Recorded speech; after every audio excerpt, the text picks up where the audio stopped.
The day I finally understood why Mason always kept his phone face down was also the day I stopped believing in the life we'd built together. I stood in our kitchen, a forgotten mug of coffee growing cold in my hand, as I stared at the text message that had accidentally flashed across his screen. 7 years of marriage collapsed in an instant, reduced to 12 words from someone named Elise. I missed the way you touched me last night. When can I see you again? In that moment, I felt like I was hovering above myself, watching as my body struggled to process what my mind already knew. The persistent knot in my stomach that I'd ignored for months suddenly made perfect sense. Mason had left for work 20 minutes earlier, his usual goodbye kiss landing somewhere between my cheek and ear as he rushed out the door. His phone, always glued to his hand, had been forgotten on the counter in his haste, and for once, it was face up. 3 years earlier. "You're doing it again," I said, my voice light but pointed. "Doing what?" Mason asked, reaching for his wine glass without looking up. "The phone thing. Face down, always." I nodded toward his iPhone resting on the restaurant table between us, deliberately placed screen side down as it always was. Mason's eyes met mine, crinkling at the corners with a smile that didn't quite reach them. "Am I? Force of habit, I guess. Corporate paranoia." He worked as a management consultant, his days filled with confidential client information and proprietary strategies. "Can't have random people seeing sensitive information." I nodded, accepting his explanation as I had dozens of times before. Our anniversary dinner continued, and I pushed the thought away, focusing instead on the candlelight catching in his hazel eyes, the way his voice softened when he talked about our future. "To 5 amazing years," he said later, raising his glass. "And to Olivia Taylor, who somehow still puts up with my workaholic tendencies and phone quirks." I smiled and clinked my glass against his. "To us." If I noticed the slight tension in his shoulders when his phone buzzed against the table, I chose to ignore it. If I saw how quickly he flipped it over, checked it under the table, and typed a response before turning it face down again, I didn't mention it. Those were the choices that would haunt me later. Mason and I met during my 2nd year teaching high school English. He'd come to career day as a representative from his consulting firm, all polished confidence and quick wit. I was immediately drawn to the contrast between his corporate polish and the genuine warmth that emerged when he spoke one-on-one with my students. "You're different from what I expected," I told him afterward, helping him gather his presentation materials. "Let me guess," he said with a grin. "You thought I'd be another soulless corporate drone?" "Something like that," I admitted. "But you actually listened to them." "That's rare. Maybe I just wanted to impress their teacher."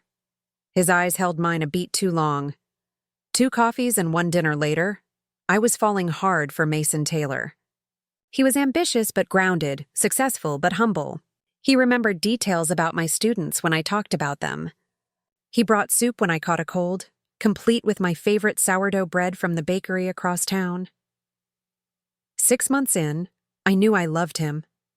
A year later, he proposed on a weekend trip to the coast, down on one knee with waves crashing behind him. I said yes without hesitation. Our wedding was intimate. 60 guests on the grounds of a small vineyard. My father, in remission from the cancer that had nearly taken him the year before, walked me down the aisle. When we said our vows, I believed every word. "I promise to choose you every day," Mason said, his voice steady as he slid the ring onto my finger. "To be your partner, your confidant, your safe harbor. To build a life of truth and trust with you." I moved into his downtown apartment afterward, bringing my books, my mismatched mugs, and my unwavering belief in our future together. The first time I noticed the phone behavior was about 8 months into our marriage. We were lazing in bed on a Sunday morning, sunlight streaming through the blinds we'd forgotten to close the night before. Mason was reading the news on his phone while I curled against his side, drowsy and content. When his phone chimed with a text notification, his entire body tensed. He angled the screen away slightly, thumbs flying across the keyboard. Then he placed it face down on his nightstand. "Everything okay?" I asked. "Just work?" he said, kissing my forehead. Reynolds needs the Singapore presentation revised before his Monday morning call. On a Sunday? That's consulting life, he said with a shrug. I should probably go to the office for a few hours. I tried not to feel disappointed as he showered and dressed. When he left, I buried my face in his pillow and told myself that his dedication to his job was one of the things I loved about him. That night, when he returned home smelling faintly of unfamiliar perfume, I convinced myself it was from riding in an elevator or sitting near someone at the coffee shop. When he was distant during dinner, I blamed exhaustion. When his phone stayed face down beside his plate, occasionally lighting up with notifications he quickly dismissed, I focused on telling him about the book my students were struggling with instead of the questions forming in my mind. You should come with me to Chicago next month, Mason said one evening, about 2 years into our marriage. I'll be there for the financial services conference. We could extend the trip, make a long weekend of it. I looked up from grading papers, surprised by the suggestion. Mason rarely mixed business and personal life. Really? That sounds wonderful. The company's paying for the hotel, and it's that beautiful one on Michigan Avenue. His smile was eager, genuine. We could go to the Art Institute, try that restaurant you read about. Something warm bloomed in my chest, the feeling of being chosen, prioritized. I'd love that. I'll check with the principal about taking Friday off. When I think back to that weekend now, it shimmers with a bittersweet glow in my memory. For 3 days, Mason was fully present in a way he rarely was at home. We wandered through museum galleries hand in hand. We tried deep dish pizza and laughed as the cheese stretched in impossible strings between our plates. We made love with the Chicago skyline twinkling outside our hotel window. On his conference day, I explored bookstores and sat in cafes, grading papers and feeling contentedly independent. When he returned to the hotel that evening, slightly flushed from networking drinks, he pulled me into a tight embrace. I missed you today, he murmured against my hair. I kept wanting to show you things, introduce you to people. You could have texted me to come meet you, I said. A flicker of something crossed his face. Next time. Definitely next time. That night at dinner, his phone stayed in his pocket. Not once did he place it face down on the table. Not once did he check it surreptitiously. I remember thinking, this is us without distractions. This is who we could be all the time. The cracks began to show in small ways. Late nights at the office became more frequent. Business trips multiplied. Mason's phone became an appendage, always in his hand, always face down when set aside. Is everything okay at work? I asked one night, after he'd canceled our dinner plans for the 3rd time that month. You seem stressed. It's this new client, he said, loosening his tie as he poured himself 2 fingers of whiskey. Healthcare system in Philadelphia. Massive restructuring. The partners are breathing down my neck to deliver impossible results. I nodded, sympathetic but increasingly hollow. Anything I can do? His smile was tired but genuine. Just being here helps more than you know. And there was the complexity of loving Mason, moments of authentic connection interspersed with growing distance. He could make me feel like the center of his universe 1 minute and an afterthought the next. I started keeping track, an embarrassing mental tally of face-up versus face-down phone placement. Face-down won by a landslide. I hated myself for the suspicion growing like a vine around my heart, choking my trust. My best friend Renee noticed. Over brunch one Sunday, while Mason was supposedly at the office, she carefully broached the subject. You've been quiet lately, she said, studying me over her mimosa. And not your normal thoughtful quiet. Something's wrong. I shredded my napkin, avoiding her eyes. Mason's just been working a lot. I barely see him. And when you do see him, it's fine. He's fine. We're fine. Even to my own ears, I sounded unconvincing. Renee reached across the table to still my hands. Liv, you know you can tell me anything, right? The concern in her eyes nearly undid me. I blinked back sudden tears. I think I'm being paranoid. He's always on his phone, but he's never where he says he'll be. Last week, I called his office when he was working late, and his assistant said he'd left hours earlier. I swallowed hard. And he always keeps his phone face down. Renee's expression remained carefully neutral. Have you asked him about it? Every time I try, he has a reasonable explanation. Client confidentiality. Work stress. And then he does something thoughtful, and I feel terrible for doubting him. I pressed my palms against my eyes. Am I going crazy? You're not crazy, she said firmly. But you need to trust your instincts, Liv. They're screaming at you for a reason. That evening, when Mason returned home, I resolved to have an honest conversation. I'd prepared a simple dinner, opened a bottle of wine, and rehearsed what I wanted to say. Not accusations, but expressions of how I felt. Communication. Isn't that what everyone said was the foundation of a healthy marriage? He walked in looking exhausted, his suit slightly rumpled.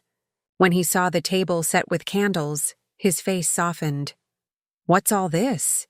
He asked, setting down his briefcase and, predictably, placing his phone face down beside it. I thought we could use some time together, I said, trying to keep my voice light. It's been a while since we really talked. He kissed my cheek, a quick peck that felt like muscle memory more than affection. Let me just freshen up. When he returned, we ate and made small talk about our days. I waited for the right moment, the perfect opening to voice my concerns. It never came. Instead, his phone, though face down, kept lighting up with notifications, the screen illuminating the table surface beneath it. Each time, Mason's eyes would flick toward it, though he didn't pick it up. Finally, after the third interruption, I put down my fork. Mason, is there something going on that I should know about? His expression remained neutral, but his shoulders tensed. What do you mean? You're never really here anymore, even when you're physically present. You're distracted, always on your phone. I hesitated, then pushed forward. Which, by the way, I've noticed you always keep face down. He laughed, but it sounded forced. This again? It's just a habit, Liv, and I'm sorry if I've been distracted. This project is killing me. It's not just this project, though, is it? It's been months of late nights and missed dinners and vague explanations. My voice cracked slightly. I feel like I'm losing you, and I don't even know why. Something flickered in his eyes. Guilt? Fear? It disappeared so quickly I couldn't be sure. You're not losing me, he said, reaching across the table for my hand. I'm right here. I've just been buried in work. Once this Philadelphia contract wraps up, things will calm down. I promise. I wanted to believe him. Part of me still did. I miss us, I said softly. Me too. He squeezed my hand. How about this? I'll block off next weekend. No work, no phones. Just us. The hope that bloomed in my chest was almost painful. Really? Really? We could drive up to that B&B in wine country you've been wanting to try. The weekend never happened. Thursday night, he told me about an emergency client situation requiring his immediate attention in Boston. He was apologetic, promised to make it up to me. I spent the weekend alone, alternating between worry that I was overreacting and fear that I wasn't reacting enough. My father's cancer returned that autumn, spreading to his bones with ruthless efficiency. The prognosis was grim, months, not years. Mason was genuinely supportive at first. He came with me to doctor's appointments, asked thoughtful questions, held me through tearful nights. For a while, my concerns about our marriage receded beneath the greater fear of losing my father. I don't know what I'd do without you, I told Mason one night after a particularly difficult day at the hospital. You don't have to find out, he said, stroking my hair. I'm not going anywhere. 2 weeks later, he was gone on another business trip when my father had a medical emergency. I called Mason repeatedly, but he didn't answer. When he finally called back 3 hours later, he was full of apologies. My phone was on silent during meetings, he explained. I came as soon as I got your messages. He did come, arriving at the hospital around midnight, still in his suit. By then, my father had been stabilized, and I was emotionally drained from hours of terrified waiting. I needed you, I said, not bothering to hide my hurt. I'm here now, he replied, pulling me into an embrace that should have comforted me but somehow felt hollow. That night in the hospital waiting room, while Mason dozed in an uncomfortable chair beside me, I noticed his phone on the side table, face down as always. A notification lit up the edges, and without thinking, I turned it over. The text preview showed only a name, Elise, and the first few words. I understand. But I still wish. I set the phone back down exactly as it had been, heart pounding. Elise. Who was Elise? Mason had never mentioned anyone by that name. When he woke, I didn't confront him. My father was fighting for his life down the hall. I couldn't fight a battle on two fronts. But the name branded itself in my mind. Elise, Elise, Elise. My father died on a Tuesday morning in early spring, with me holding one hand and my sister Claire holding the other. Mason was in Dallas for work but flew back immediately. At the funeral, he was the perfect supportive husband, greeting family members, making sure I ate, shielding me from well-meaning but exhausting condolences when I needed space. He would have been proud of you today, Mason said as we drove home afterward. The way you spoke about him, how strong you've been. I stared out the window at the blurred landscape. I don't feel strong. You are, though. It's one of the things I've always loved about you, your quiet strength. In my grief, I clung to his words, to the comfort of his presence. For a few weeks after the funeral, Mason was attentive and present in a way he hadn't been in months. He took time off work, made breakfast in the morning, held me through nightmares. His phone stayed in his pocket more often. I began to think I'd been wrong about everything. That my suspicions had been grief and anxiety manifesting as mistrust. That we were finding our way back to each other through the fog of my loss. Then, gradually, the pattern resumed. Late nights. Business trips. Vague explanations. The phone, always face down. One evening, about 2 months after my father's funeral, Mason came home late smelling of alcohol. Client dinner, he explained, kissing my temple as he passed. Sorry I didn't text, I nodded, too tired to question him. But as he showered, his phone buzzed on the kitchen counter where he'd left it. Face down naturally. I stood staring at it, feeling the weight of choice bearing down on me. Trust or verify, faith or evidence. The decision was made before I consciously reached for the phone. I turned it over, Elise. Miss you already. Last night was perfect. 7 words that confirmed everything I'd been trying not to believe. I replaced the phone exactly as I'd found it and went to bed, feigning sleep when Mason joined me. In the darkness, I finally acknowledged the truth I'd been avoiding. My marriage was a carefully constructed illusion, and I'd been its willing audience. I didn't confront him immediately. Instead, I watched and waited, gathering courage and evidence in equal measure. I noted patterns in his absences, inconsistencies in his stories. The name Elise appeared with increasing frequency in text previews when his phone lit up. I became someone I didn't recognize. Suspicious, hypervigilant, secretly checking his location when he claimed to be at the office. I hated this version of myself as much as I hated what he was doing to us. The breaking point came 3 days before our 7th anniversary. Mason had promised to be home for dinner but called last minute about a client emergency. I'm so sorry, Liv. This Tokyo deal is falling apart, and the partners need everyone on deck. Tonight? It's already 8 p.m. International business, he said, sounding genuinely regretful. Different time zones. I might be here all night. On a Friday? At the office? A slight pause. Yeah, everyone's here. It's all hands on deck. After we hung up, I called his office on a hunch. The night security guard answered. Taylor? No, he left around 6 with the others. Office is empty now, ma'am. I thanked him and hung up. A strange calm settling over me. No more benefit of the doubt. No more explanations. No more lies. I used the Find My Phone feature he'd never disabled between our accounts. The blue dot of his location pulsed steadily at an address in a trendy neighborhood across town, a residential area, not his office building downtown. Without allowing myself to think too much, I ordered a rideshare. 20 minutes later, I was standing outside a sleek apartment building I'd never seen before. Through the lobby windows, I could see a doorman at a desk. What was I doing? This wasn't me, the suspicious wife stalking her husband. Yet here I was, unable to turn away from the truth any longer, no matter how painful. I approached the doorman, summoning my most confident smile. "Hi, I'm here to surprise my husband, Mason Taylor. He's visiting Elise." The doorman, young, probably a college student working nights, barely looked up from his phone. "Floor 12, apartment 1203. Want me to call up?" "No," I said quickly. "It's a surprise."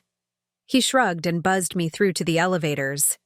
As I ascended to the 12th floor, my heart hammered so loudly I was sure it would announce my arrival before the elevator doors opened.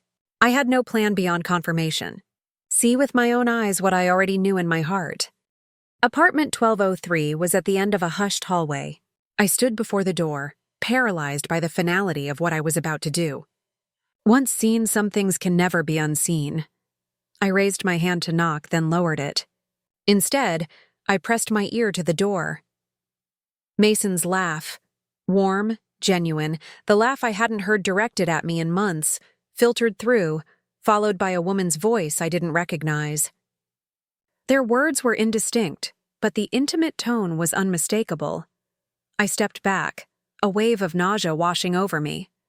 It was real, all of it. The suspicions, the fears, the nagging sense of wrongness. I hadn't imagined any of it. I didn't knock. Instead, I took a photo of the apartment number with my phone and left as quietly as I'd come, the doorman barely glancing up as I passed. In the rideshare home, I sat in perfect stillness, tears sliding silently down my face. Not tears of anger or even sadness, but of clarity. The fog of doubt and self-gaslighting had finally lifted. When Mason came home just after midnight, I was sitting in the dark living room, a single lamp casting long shadows across the floor. "Liv?" He startled, hand going to his chest. "Jesus, you scared me. What are you doing sitting in the dark?" "Waiting for you," I said, my voice surprisingly steady. "How was the office?" "Exhausting." He loosened his tie, setting his keys and, habitually, his face-down phone on the entryway table. "The Tokyo situation is a mess. I'm sorry I missed dinner." "You weren't at the office, Mason." The words hung between us, simple and devastating. His expression flickered before settling into concerned confusion. "What? Of course I was." "No." I stood slowly. "You were at apartment 1203 on the 12th floor of the Pinnacle on Westlake Avenue. With Elise." His face drained of color, the practiced confusion giving way to naked shock. "How did you— Does it matter?" I stepped closer, studying the face I'd loved for 7 years, searching for the man I thought I'd married. "What matters is that you've been lying to me for— How long, Mason? How long has it been, Elise? Or was there someone before her?" He sank onto the couch, head in his hands. When he looked up, his eyes were red-rimmed. "Liv, I can explain. Can you?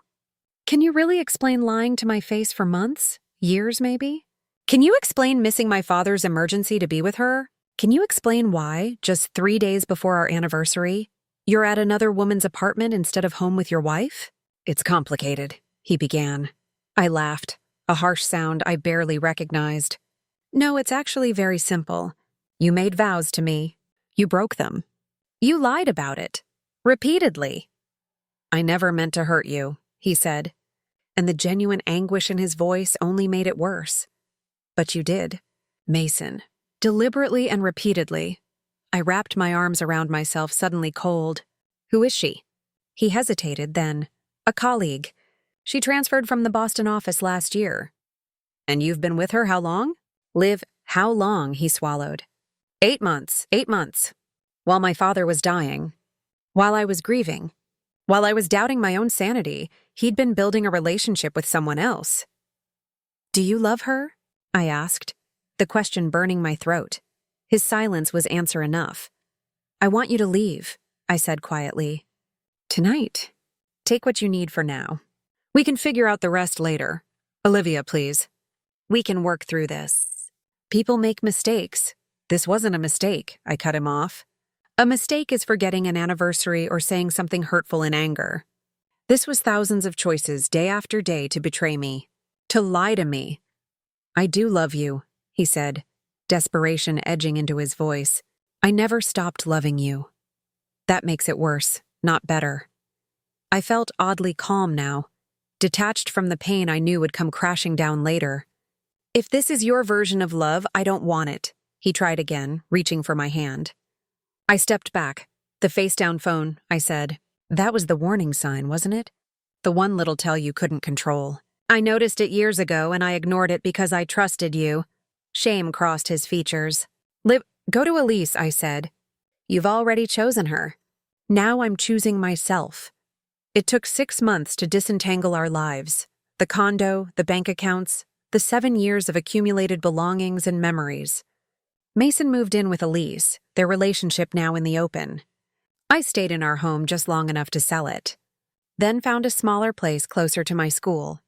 Renee helped me pack, wrapping framed photos in bubble wrap, not commenting when I set aside the wedding album to be stored rather than displayed in my new home.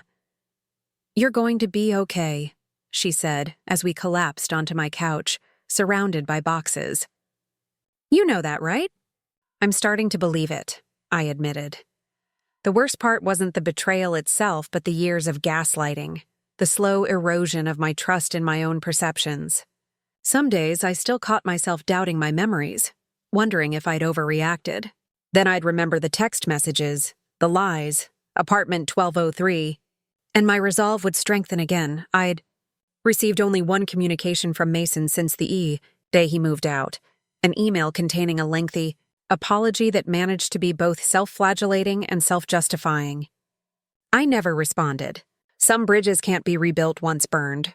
1 year after our separation, I was having coffee at my favorite cafe when someone set their phone on the table across from me, face down. I felt a jolt of recognition, then a wave of reflexive suspicion. The phone belonged to Daniel Keating, a literature professor I'd met through a book club 3 months earlier. We'd been on several dates, each one easier than the last. He noticed my gaze. "Everything okay?" I gestured toward his phone. "You always keep it face down." Daniel glanced at his phone, then back at me, brow furrowed slightly. "Do I? Never really thought about it." He turned it face up. "Better? You don't have to, I insist," he said with a warm smile. "I have nothing to hide. Though fair warning, my mom might text with updates about her garden. She's very proud of her tomatoes this year." As if on cue, his phone lit up with a notification from Mom, accompanied by what appeared to be a close-up photo of cherry tomatoes. I laughed, the tension in my chest dissolving. She should be proud. Those look perfect.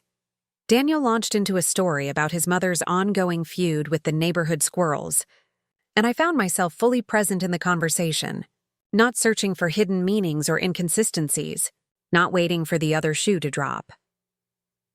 Later that day, I received a text from Renee checking in, as she often did on the anniversary of my separation. "How are you holding up today?" she wrote. I thought about my coffee with Daniel, about the way he'd turned his phone face up without hesitation, about the slow rebuilding of my capacity to trust, not just others but myself.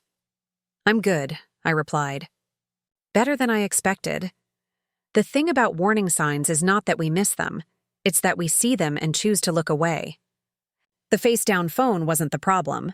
It was my willingness to ignore what it represented, my failure to trust my own instincts. I wouldn't make that mistake again.